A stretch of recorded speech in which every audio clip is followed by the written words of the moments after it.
What's going on, everybody? Welcome to the weekly REI lesson. And on today's lesson, I'm going to actually follow up with a Instagram live that I put out about a week ago, and I'm going to just really follow up on it and make a similar video here in on Instagram and on YouTube.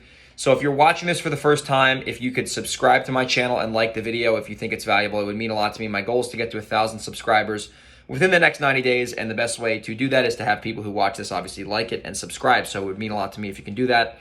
If you're not familiar with me, my name is Greg Helbeck. I've bought well over 100 houses in my 6-year real estate investing career so far. Learned a lot of lessons along the way, and I've done a lot of deals, wholesale deals, flip deals, rental deals, wholesale deals, you name it, I've done it, seller finance deals. So today I want to talk about contractors, right? And then really at the end of the day, my goal on this video is what to expect when you're working with a contractor, right? What should you expect when you're working with a contractor? And I'm just going to give you my history, my experience, and I could be wrong here. People could have some different opinions on this. So if you do, I'd love to hear it in the comments. At the end of the day, I have found the most success when I work with contractors, when I flip homes, is you want to have very low expectations. And I'm not knocking contractors, even though I kind of am. I'll be very honest with you. From my experience, a lot of contractors will overpromise and underdeliver, which means that they're going to tell you what you want to hear, and then they're going to change, the budget, the timeline, whatever the case might be, and they're going to disappoint you. So if you start your project and you have low expectations, if the contractor doesn't perform very well, you already had low expectations, you're not going to be disappointed, and you can communicate with the contractor what needs to happen in order to make the job successful, right? But if you go into jobs and you have very high expectations for contractors, you're going to most likely be disappointed. And I'm referring to handyman contractors, or as some people call them, Chuck in a truck. It doesn't need to be Chuck, and he doesn't need to be driving a truck, but you kind of get my point there. You want to have low expectations, right? And when, like I said, when you get disappointed, it's part of the game, right? So if you start the project out with low expectations, number one, you're not going to get disappointed if you do have low expectations.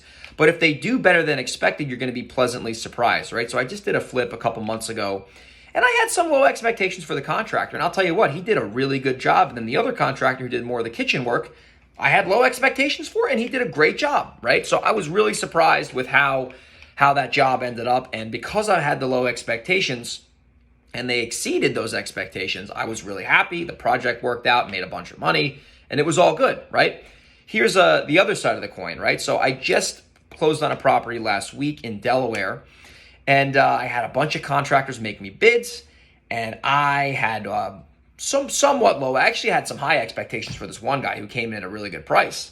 And long story short, that guy haven't heard from that guy in over a week, and have no idea what happened. And obviously I'm not hiring him. And now I'm hiring another company, and the job is a lot higher than I wanted, and it is what it is. I really have no choice. I have to take this job. I have to take this bid, really, because I got to get this job moving. And now we're delayed over 2 weeks, and that's just the name of the business. So at the end of the day, when you are working with contractors, have low expectations. And some other things you really want to look out for is you got to make sure these people have insurance, right? They might not be licensed. Listen, you probably should hire licensed contractors, but at the end of the day, if you're doing minimal work, I mean, they don't really need to be licensed. They should be, but they don't need to be. But you need to make sure they have insurance, right? Because if they don't have insurance, and God forbid, one of their people cuts their hand off at your job site and they sue you, your ass is grass and you're going to be in trouble. So make sure, knock on wood, nothing happens to these people, but you got to make sure they have insurance, workers' comp preferably, and they need to be able to prove that they have insurance. They need to send you documentation that they are insured, right? And this is just to protect you and to protect them. So you got to make sure they have insurance. They may not be licensed, but if they have insurance, that's solid.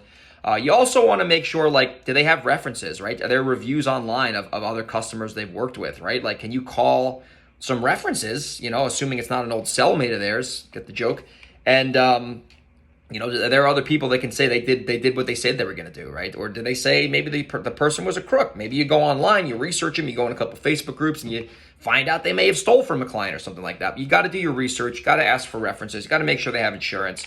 But the main point of this is you got to have low expectations. And when they exceed your expectations, you're pleasantly surprised. And when they meet your expectations, you're not disappointed. And then you can communicate with the contractor exactly what needs to happen in order to get the job done, right? I'd rather have a contractor tell me the facts.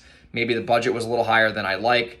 or it's going to take a little bit longer than I wanted, and have them tell me that up front, then have me tell me exactly what I want to hear, and then have all these change orders, and all of a sudden I'm paying more than I thought, and I'm pissed off, and they're pissed off, and it doesn't end well, right? So at the end of the day, have the right expectations. Go in here with your eyes open. If you're brand new to doing deals, if you're a brand newbie and you've never done a deal before, I don't really recommend you rehab a house unless you want to rehab with someone like me or another experienced investor who kind of knows what they're doing, because really you're susceptible to getting taken advantage of. You don't really know what construction is, you don't have experience, and it's just part of the game. So if you're going to rehab in the beginning, I highly recommend you partner with someone who really knows what they're doing, who has experience and capital, who can guide you through that deal, and maybe you can provide the deal and you can split it or do some sort of a JV thing. So that's my advice when it comes to working with contractors. I hope you did get value from this. If you could subscribe to the channel and like the video, it would mean a lot to me.